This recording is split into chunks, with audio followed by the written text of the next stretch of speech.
He disappeared. But what he left behind was harder to face than answers.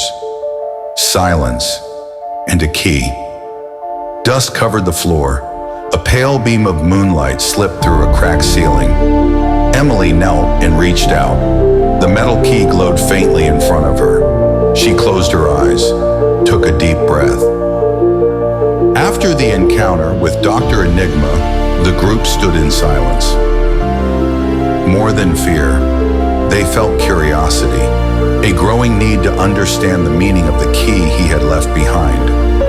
Emily held the key carefully. Its edges were cold, but there was something about it familiar, too familiar.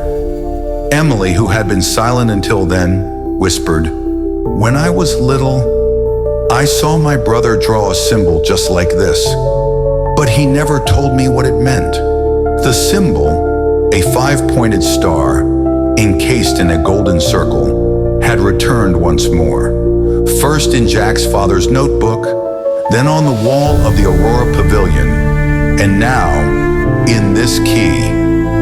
But the answers didn't come. Not that day. The next morning, just after sunrise, it was Sophie who took the first step. She boarded a bus heading for the edge of the city to visit someone she hadn't seen in a while, her grandmother, Eleanor, a retired astronomer, sharp mind, restless heart, and the only person Sophie trusted to make sense of what they'd found. They sat together surrounded by star charts, old books, and telescopes draped in cloth. Sophie said only one word, "Aurora." Eleanor froze. Then she stood up slowly and walked to a cabinet, unlocking it with trembling hands. Inside, a sealed box holding an old microfilm reel. "Your grandfather worked on this before they shut the project down," she said. "They said it was too experimental, too dangerous. But he kept a copy, in case someone ever came looking again." Sophie brought the microfilm to the school library around 10. Soon after, the whole group had gathered around the old projector. At first, the image was blurry, then it sharpened. Diagrams, frequencies, coordinates. And at the top of the screen, one line of text, "Aurora Station, code 1994 May." Emily stepped closer. A list of names scrolled across the screen, until one made her stop breathing. "L. Reed, Signal Team." Her voice shook.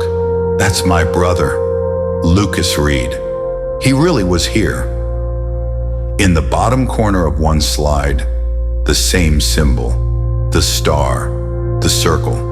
Jack muttered, "So this is what Enigma meant. Most of the answers are buried in the past." Sophie nodded. "Maybe that's why our parents never talked about any of this." Later that morning, still in the library, the group analyzed every frame on Sophie's laptop. Leo spotted something unusual, a date, highlighted in red. It was in the 9th of March of 1995, he said. Ava compared the coordinates. They pointed to an old communication tower, deep in the woods, abandoned, or so they thought. Emily clenched the key. "This isn't over. He left it for a reason." Jack closed his father's notebook. "We follow the coordinates." By noon, guided by the map, they arrived at the location, a half-hidden entrance among the trees, concrete steps leading downward, and silence.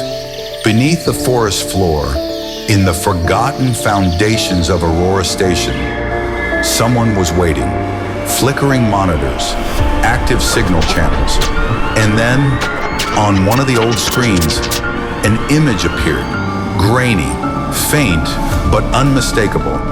It was Leo's aunt. She looked straight into the camera and said, "Hello, Emily."